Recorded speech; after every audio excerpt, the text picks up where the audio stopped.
everybody, welcome to my Plan With Me video for the week of April 29th through May 5th, 2019 in my Erin Condren Vertical Planner. This week I am using a Planner Kate planning kit. It's kit number 132.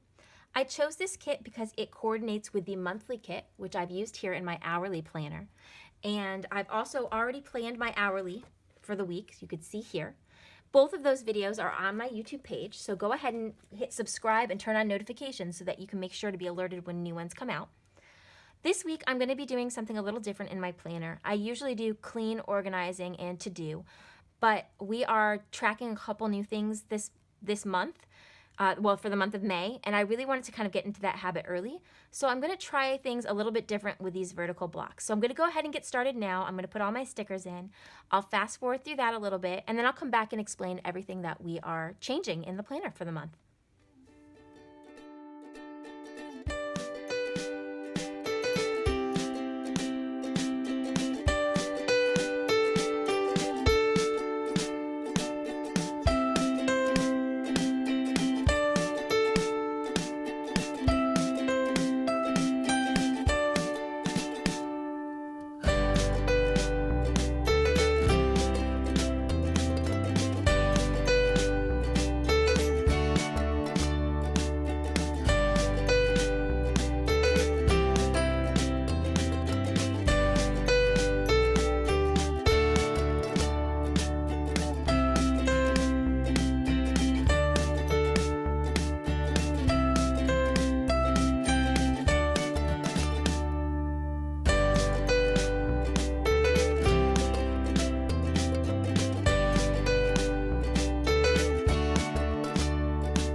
All right, so this is my setup for the week. This is Planner Kate kit number 132.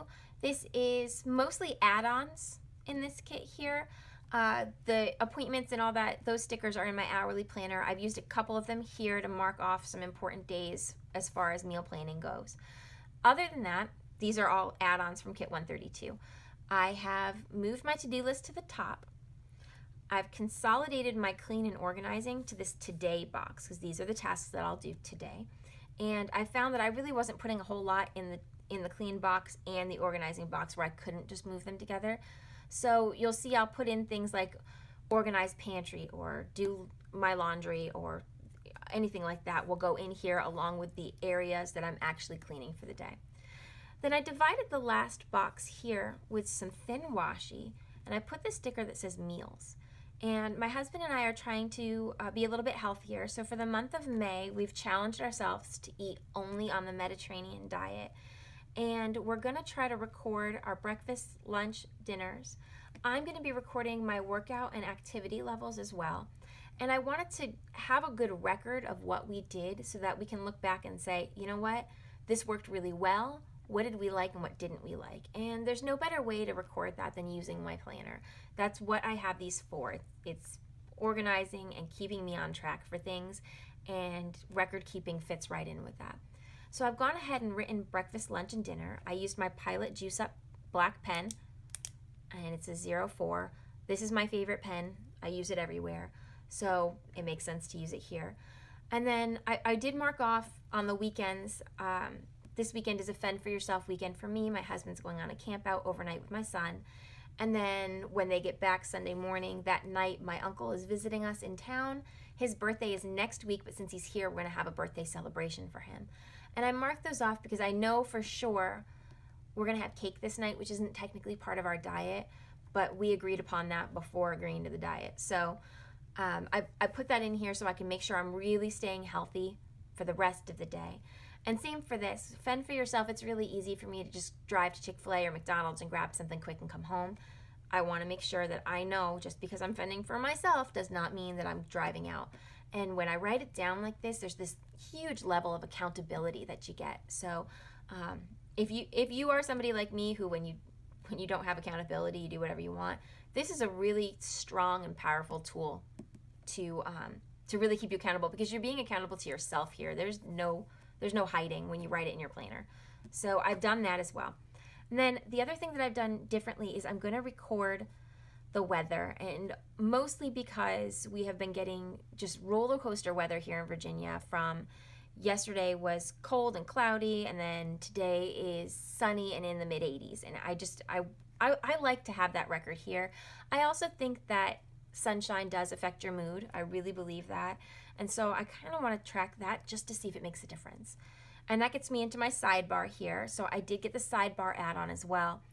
I have my normal weekly trackers. She's got one box tracker that tracks 4 things. I love this because I don't have to try to line every tracker box up. I am tracking sugar. I don't want to add additional sugar to things like my coffee, so I'm checking that. My daily photo is my yearly goal, so I'm tracking that. Hydrating and breakfast. I hit the ground running and I don't always stop and eat breakfast. By the time I do feel hungry, it's usually lunchtime. So I want to make sure that I'm being accountable for eating breakfast. Then I have this Monday through Sunday gradient box here. And when I was talking about sunshine and eating healthier, right here I'm going to write what my mood was for the day. So if I had a good mood, if I was if I was very cranky, whatever it is, I want to write it in here as well and track that, because I think that that's going to make a big difference. And I don't need to write, the only thing I've ever really seen these used for is meals, and I don't need to write that. I'm doing that here. So I just thought that would be a really neat way to use this. Lastly, I've got this little to-do box here. I actually cut this. It was a full box. I used my slice tool to cut this down, and I'll link that in the description below. And mostly because I didn't realize that you were supposed to stack these all the way up here, and so there's space in between. And so I cut it down to fit. Not sure what I'm going to do with this yet. I think what I'll do is long-term checklist items will go in here. So for example, we've got a vacation coming up in the summer. So I've got to book a hotel for that. I've got to plan our dates. My husband's got to take time off of work. I'll probably put things like that in here to make sure that they're getting done in enough time. For other things, I've got to get a passport. So that's really got to get done. So that'll probably go down here too, because that's kind of a big thing. So that's my planner setup for this week. It's different from what I'm used to. I'm not 100% sure I'm going to like the way it's set up here. But as far as the kit goes and the stickers go, it's beautiful. But we'll see how practical it is for me. I think the to-do and the today is going to be fine. This is the section I'm most worried about for me. But I have been recording my breakfast, lunch, and dinners in a petite planner. There's just so much to record that it got overwhelming and I stopped. So I'm hoping by just having this little box every day, it won't be so bad. So if you like this video, please hit the like button. And of course, if you'd like to be alerted to new videos, hit subscribe and don't forget to click the bell. That turns on the notifications so you are alerted anytime a new video comes out. And if you want to see sneak peeks behind the scenes, how this looks once it's completely filled up with pen, head on over to my Instagram page @LauraPlansIt. Thanks so much for watching.